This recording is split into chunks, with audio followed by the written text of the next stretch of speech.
الحمد لله رب العالمين وصلى الله وسلم وبارك على نبينا محمد وعلى آله وصحبه وسلم تسليما كثيرا أما بعد.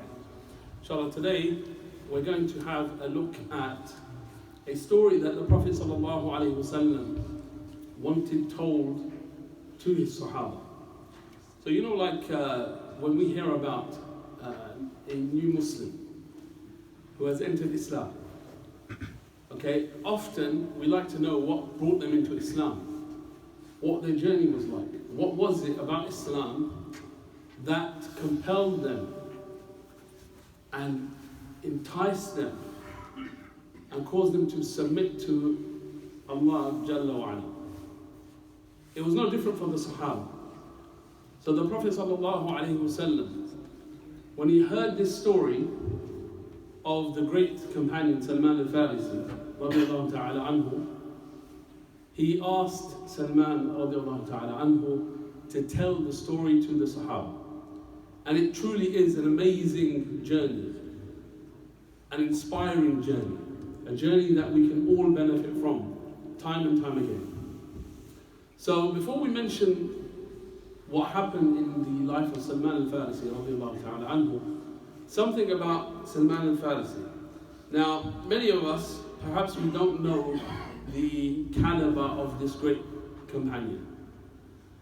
Now, one example is when the Prophet ﷺ came to Medina, he created brotherhood between different Sahaba. So, someone from the Ansars, the people of Medina, was given a brother who he would treat as a true brother, sharing his home, possessions, wealth, everything with this brother. So the brother of Salman Al Farisi, anyone know? Who did the Prophet make the brother of Salman Al Farisi? Abu Darda, radiyallahu ta'ala anhu. Abu Darda was very, very strict in his adherence to the Sunnah of the Prophet. And he used to worship Allah so much that it would be difficult for people to keep up with him. So Salman Al Farisi comes into the house, and this was the time before hijab was revealed. Okay, so he comes to the house of Abu Darda, and he finds the wife of Abu Darda, Darda. She is dressed very shabbily, and she's not looking after her appearance or anything. So he asks, what's going on? And Darda, she says, your brother, Abu Darda, has no need for this dunya. Yeah, what does she mean? What does she mean? I'm interested in that. Yeah, Imran. What does she mean? You don't know? He doesn't have any attachment to the dunya. MashaAllah. What does it mean? He doesn't have any attachment to the dunya. He hasn't got no need for it. Right, he's a very zahid person, and he doesn't have anything to do with this. He's not bothered if she looks pretty or she doesn't look pretty. Okay? So Salman Al Farisi finds this very strange.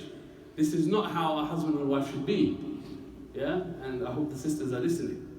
Yeah, the wife at home, yeah, this is the fiqh of Salman Al Farisi. He says this is not how a relationship should be. So he's going to deal with the issue now.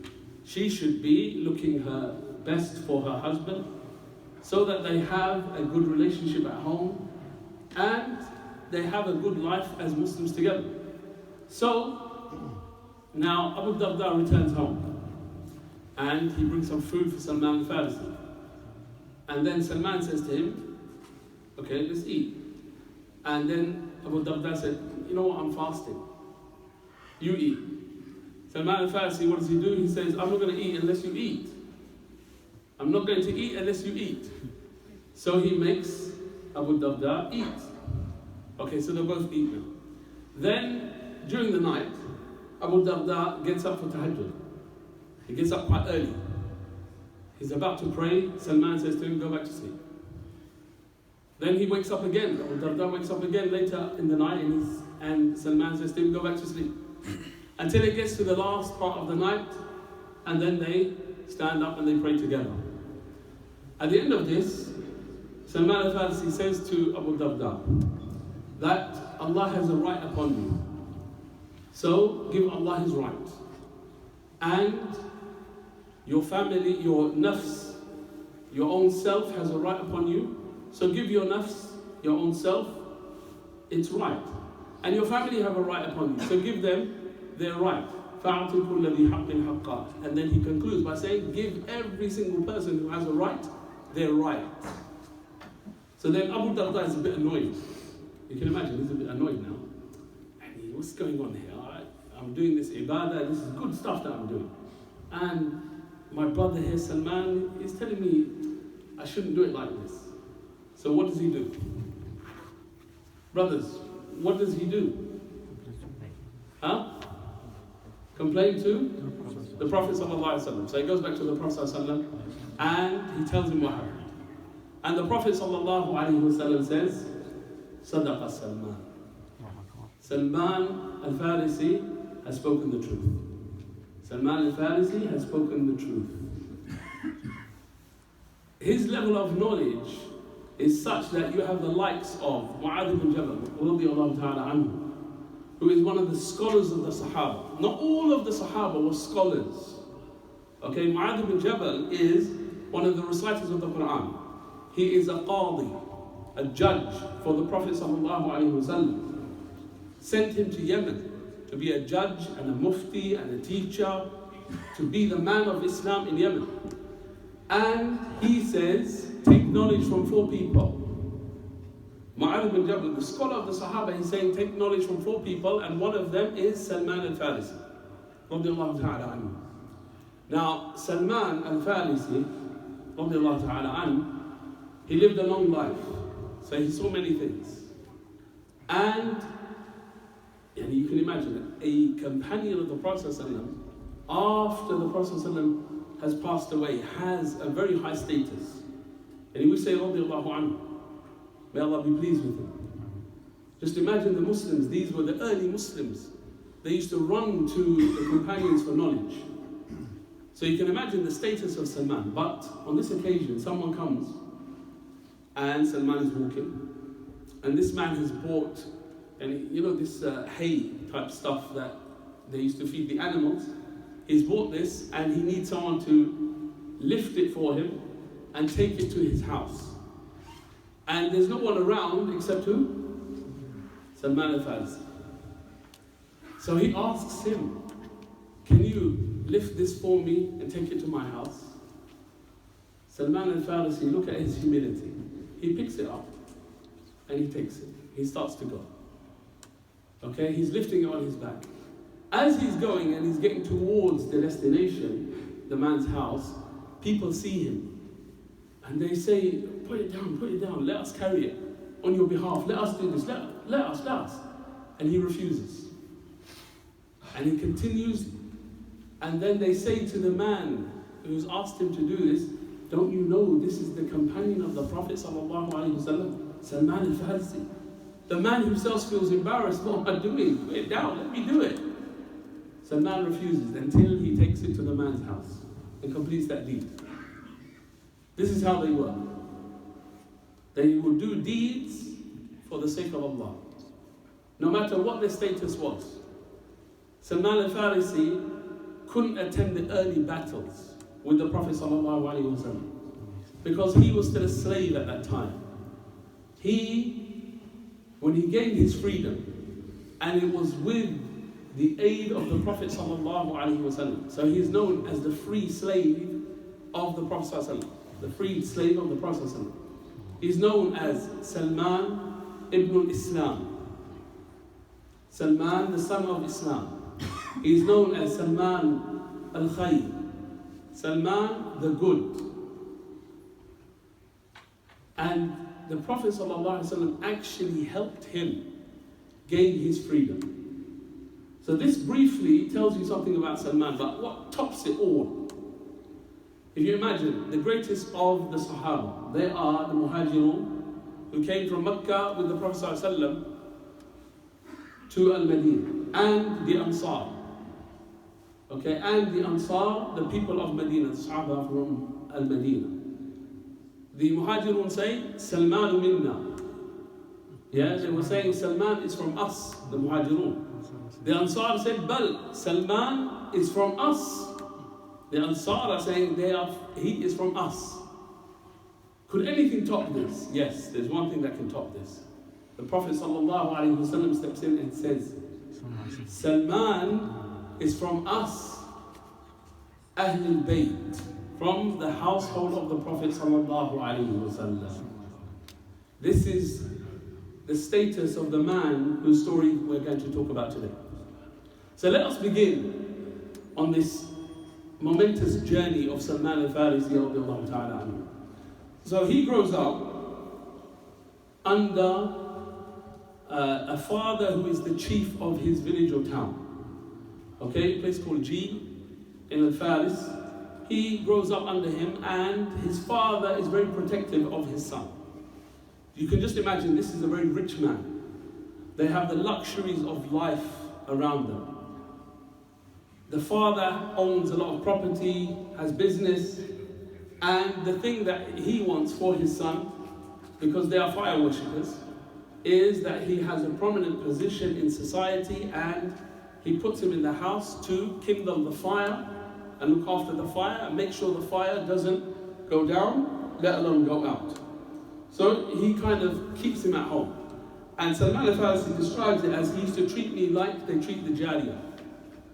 Yani the women folk in that time, they would keep them at home. The only work that the women folk would do was the housework. They wouldn't really go out at all. So Salman Al Farisi says, my father used to keep me at home like this. So this was Salman Al Farisi, and he says about himself, and this is Salman Al Farisi relating the story about his own life in the Musnad of Imam Ahmad to Abdullah ibn Abbas radiallahu ta'ala anhu. Now, he says, I worked very hard. Now the first thing you notice right from the beginning of the life of Salman Al Farisi is that he strives and does his best. So while he was a fire worshipper, he was striving and doing his best at that until he reached a prominent position. So that's all he used to do. Okay, and he was well respected for that. Then this day comes where his father comes back late from his business work, and remember, he's got a lot of property. So he comes to Salman and he says, you know what, I've become late today. I haven't had time to check on our land, and there's a few things that need to be taken care of. So I want you to go and take care of these things. So he gives them a few tasks. Go to the land, do this, do that, do the other. So Salman Al Farisi goes. While he's going and checking on the land, he hears some voices coming out of a church. The Christians are praying in this church, and he can hear their voices, and he's never heard this before. So he's attracted. You can imagine a young boy walking, and he hears some sounds that he's never heard before. He's interested, so he goes in to find out what's going on. So he says, when I went in and I looked at their prayer, I found that their religion was much better than my religion. I found their prayer to be much better than our prayer.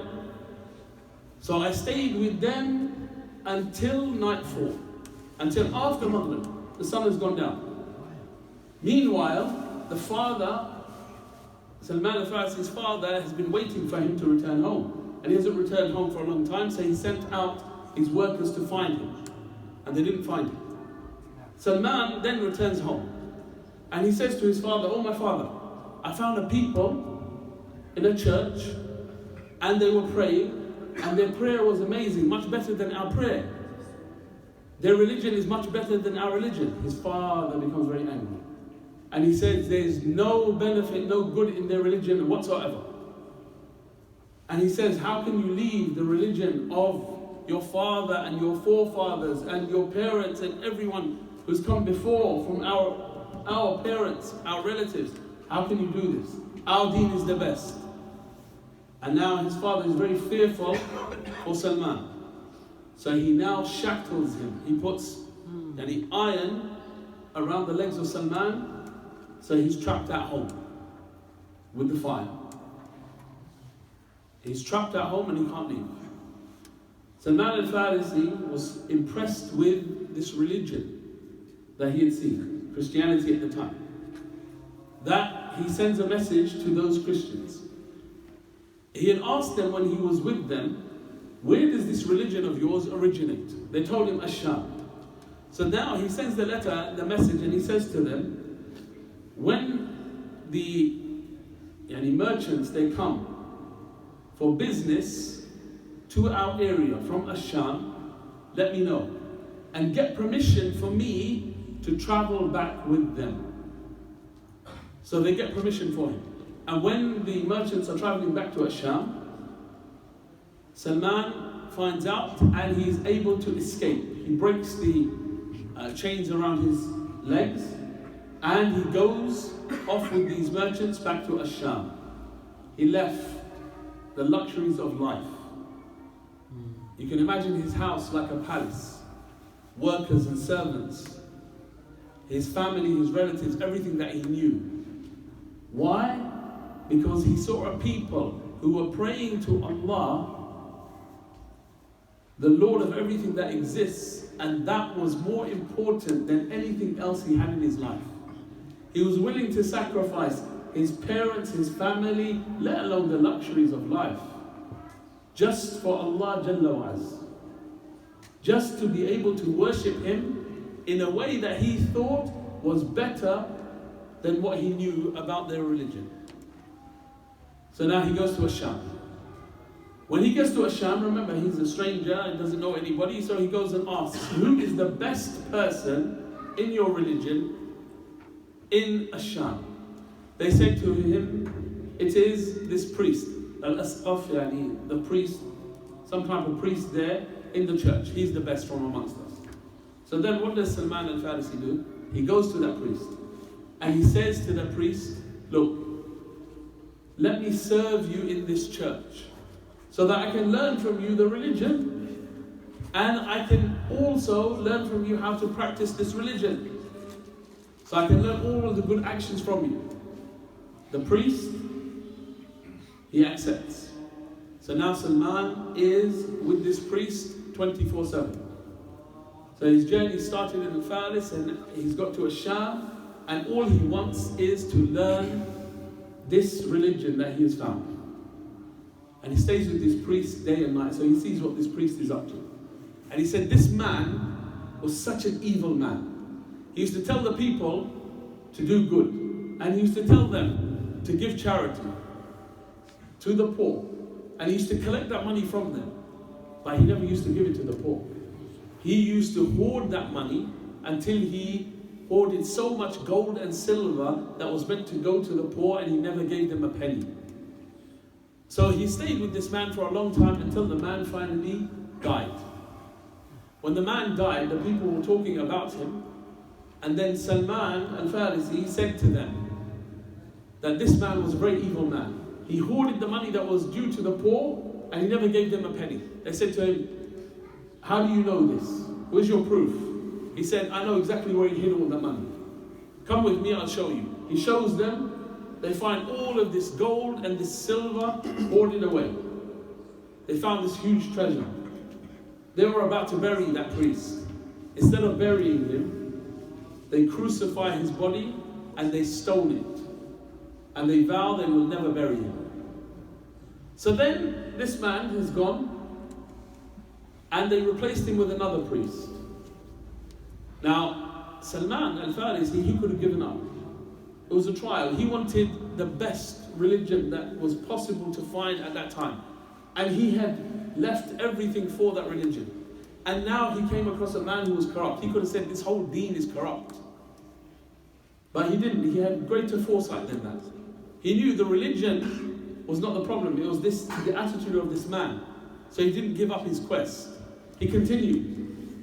So now Allah gives him someone who Salman Al Farisi says was the best of man. In fact, the way Salman Al Farisi describes it, he says, I have not seen a man who prays the 5 prayers, meaning a Muslim, that was better than that man in his worship of Allah day and night and in the good deeds that he used to do.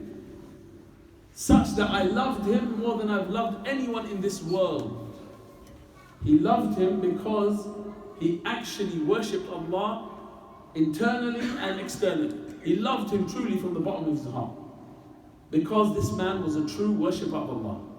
So he stayed with this man for a long time, some years. And then death came to this man. And the man is now on his deathbed. So Salman Al Farisi is losing someone who is the most beloved to him in the world. So he takes the opportunity and he says, look, I left my land because of this religion. And then I came across that evil priest. Then Allah replaced him with you. And I've never loved someone like I love you because of your good actions and your closeness to Allah and the way you taught me to be close to Allah. What shall I do next? Order me. So the man, he says, oh my son, I don't know anyone upon the religion like I am upon except this man in Al-Musa. So he says, that man in that far off place, he is the one you need to go to next. So now Salman sets off. After the man passes away, this priest, he goes to the next one in Musa. Same thing happens. He finds that this man is the best of the people on the face of the earth. Very pious. He learns a lot from him. He stays with him for a time, and then this one, also death comes to him. On his deathbed, he tells him, I was with the other man, he was passing away, he told me to come to you. Now you're passing away, what do I do next? The journey of Salman started off in his land, in Faris, then to Ash-Sham, then to Musa. Now, this man says to him, the only person I know upon the religion that you know, like me and like the previous priest that you knew, is this other man in another place, Nasibi. So he tells him, go to this man. Salman Al Farisi goes. Doesn't hesitate at all, goes. Picks up. It's not mentioned that he had provision. In fact, Salman Al Farisi never lived in a house, never had a house for himself. He used to live life as a traveler. And you see, this is his life, traveling. Even after Islam, this is how he lived. It's not known that he owned a house. Lots of money was earned by Salman Al Farisi, but he used to give it away to the poor. Just like these men he lived with. He used to give it all away. Some mention that he used to earn 5,000 or 6,000 dirham. Huge amount of money. And he never kept anything. And he used to give it away. So now he goes to this next man in Nasibin, finds him to be an excellent scholar and worshipper of Allah. Same thing happens again. Stays with him for a short while. The man is passing away. On his deathbed he says, where do I go now? Who do I go to next? You see, Salman Al Farisi knows you can't live as a pious worshipper of Allah by yourself. If you are by yourself, you're going to be heading down. You're not going to move up closer to Allah. You're going to start losing your iman. He wants to be with the greatest and the most pious people so that he can be from amongst them. So he says, where do I go now? The man says to him, the only one I know upon this religion, like we are upon this religion, is a man in Umariya, which is in the north part of Turkey. So he heads off to Umariya. And again, he finds exactly the same kind of person. Scholar, worshipper, pious, does good deeds all the time. He enjoys his time and company with this man. But again, this man starts to get ill and death comes to him. He's on his deathbed. Now, Salman Al Farisi says to him, who do I go to next? The man says to him, oh my son, I don't know anyone upon our religion on the face of the earth. There's no one left. But it is the time where a prophet is about to emerge. And he will emerge in the lands of the Arabs. And he will emerge in a place that is between Al-Harratain, two areas of black, dark rocks. And between them are palm trees. And this prophet that is about to come has signs which are clear, crystal, that he's known by.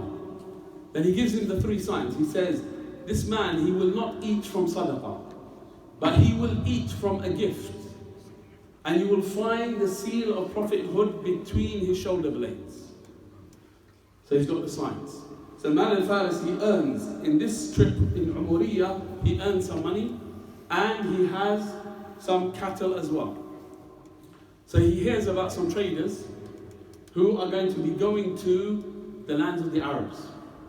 So he says to them, I will give you all of my cattle and all of my money, just take me to the lands of the Arabs. He's waiting for the emergence of the Prophet sallallahu alaihi wasallam. So then they agree to take him. So what happens to him now? He goes off with them, but as they get further into their journey, they totally deceive him. They tie him up and they sell him as a slave to a Jew. They took all his money, they tied him up as a slave, and they sold him and earned more money by selling him. And now Salman Al Farisi, after being a free man, a man of luxury, a man of status, he is now a slave, working for a Jew. A man who has got no interest in him, just uses him as a slave.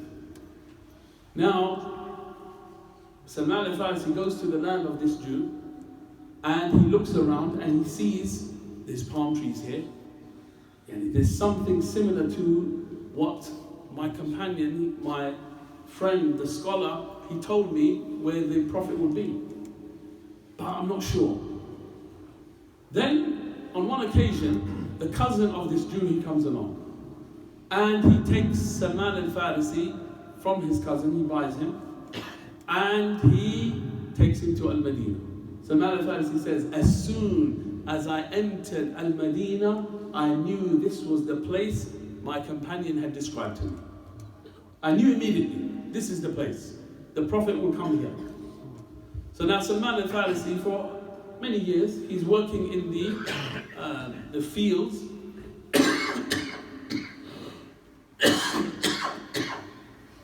The fields in Medina, and the Prophet ﷺ has emerged in Mecca. But Salman Al Farisi is a slave. He doesn't get news and he's not allowed to study and he's not allowed to do things. He's just busy in the work in the fields as a slave. So he can't do anything. He doesn't know about the Prophet ﷺ. Then one day, Salman Al Farisi, imagine the situation where he's at the top of a palm tree, a huge palm tree, with lots of dates. He's at the top. He's picking out the dates. He's busy in his work. And Salman Al Farisi used to take the leaves of the palm tree and make things from them. And this was part of his skill and his work that he continued with and used to earn money with. So he's at the top of the tree, and then his owner is sitting underneath the tree, and his owner's cousin comes along. And he says, have you heard the news? Woe to these children of Qila. Qila is a name of one of the mothers of the Arabs of Aus and Khazraj, the tribes of Medina, the Arab tribes of Medina.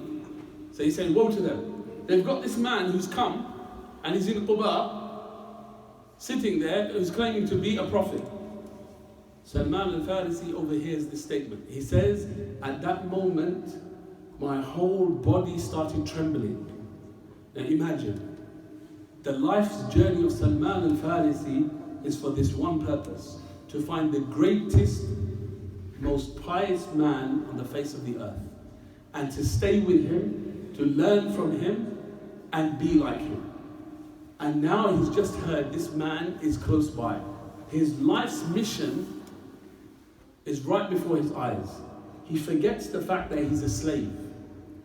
He comes down the tree, controlling the shaking that he's feeling because of the excitement that he has in his heart.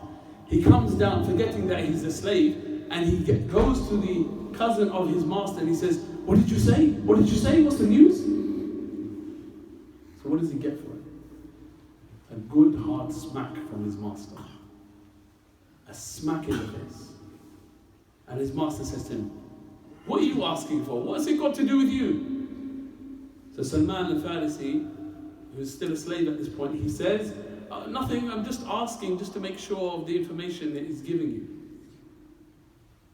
The master says to him, get on with your work. It's got nothing to do with you. Salman says, I quickly moved away and got on with my work.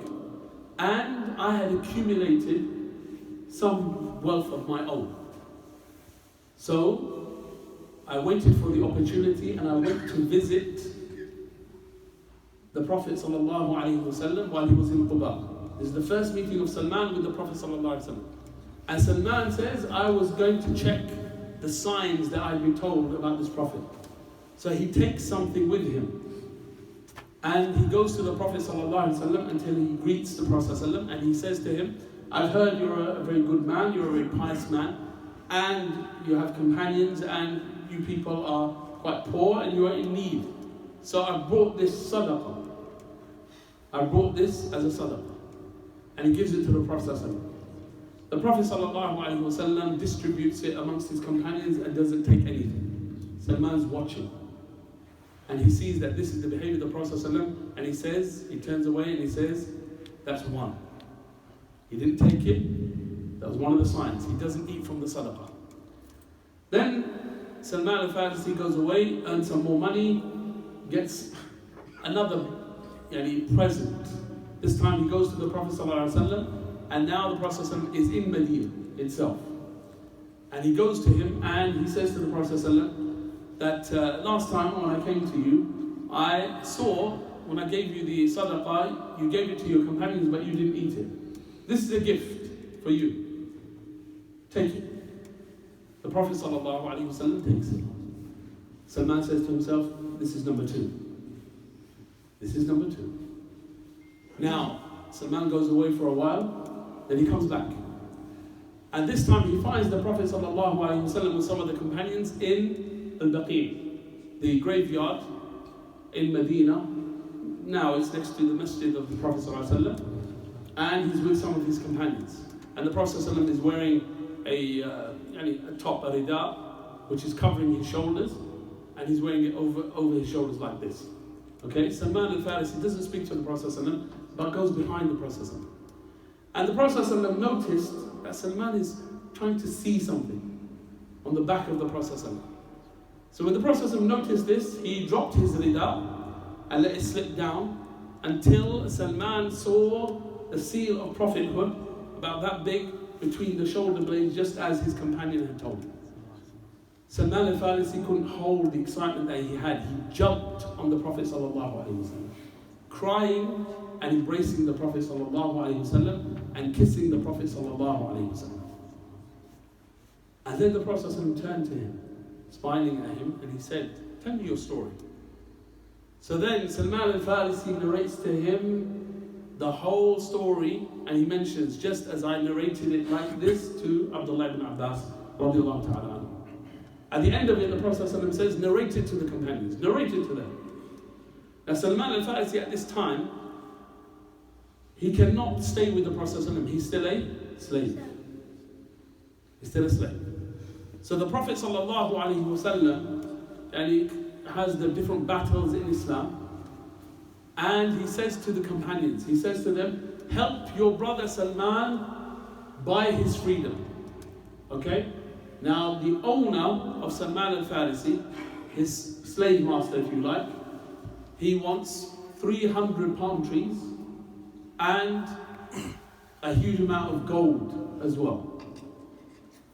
And the Prophet ﷺ says to all of the companions, help your brother pay off his owner so he can be a free man. So people come from the companions, they bring, those small seedlings of trees, or palm trees, they bring them. Some bring 10, 20, 30, 40, whatever it is, until they amass 300. The Prophet ﷺ says to him, go to the land that you're meant to populate with these, because it was a land that the owner had said, right, you need to get all these trees in this area to grow. So Salman Al Farisi is told by the Prophet, dig the holes ready to plant, but don't plant any of the seedlings yet. Let me come, and I will plant them with my own hand. The Prophet ﷺ comes, they have the holes ready. The Prophet ﷺ with his own blessed hand plants, every single one of them. Salman Al Farisi says, none of them failed to grow. All of them grew full in size. So that's the 300 trees done. Now he still owes a huge amount of gold. And he's thinking, where am I going to get this gold? The Prophet ﷺ himself, he comes with the gold and he says, here Salman, take this gold. And Salman looks at it and it's only the size of an egg, a chicken's egg. It's gold, but it's only that big. And the amount that has been asked for is a big amount. The Prophet ﷺ says, take it and have it weighed. It will suffice the weight that is required. Salman Al Farisi takes it and they weigh it, and it is the exact amount required to buy his freedom. So he becomes the freed slave of the Prophet ﷺ, Salman Al Farisi. Salman ibn al-Islam. Salman, the son of Islam. So here he gains his freedom. Some of the riwayat talk about Salman Al Farisi living a very long life. Some of them talk about him living 250 years. But some of the scholars say that this is a bit far-fetched, and it's more likely that he lived 80 plus or 80 something. As Salman Al Farisi, at the end of his life, he's passing away and he's actually crying. So one of the companions comes to visit him and asks him, what is this that I see, the crying? Why are you actually crying? So then Salman Al Farisi, his response is, I'm not crying because of leaving this dunya. I'm not crying because I don't want to meet Allah. None of that is the reason for my crying. But rather,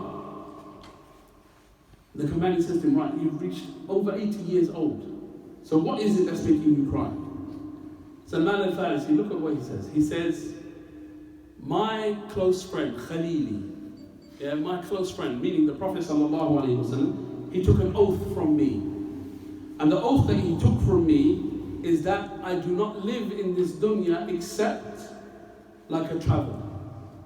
And I fear that I have not lived the way I promised to the Prophet ﷺ I would live as a traveler. This is after he's lived all his life not owning a house, not sleeping under a roof, just sleeping in the shade of a tree or something like that. Just imagine.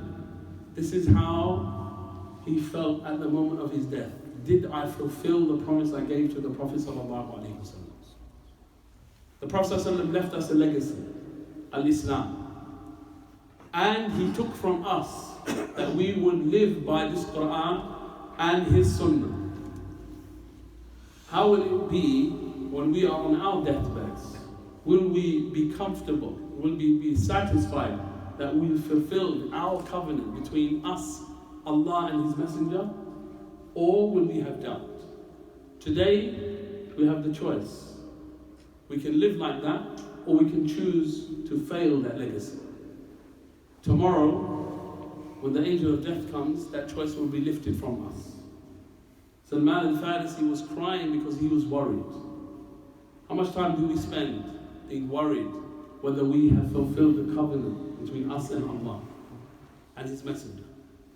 May Allah give us the tawfiq to live by the story of Salman. As travelers in this world, knowing our destination is with Allah.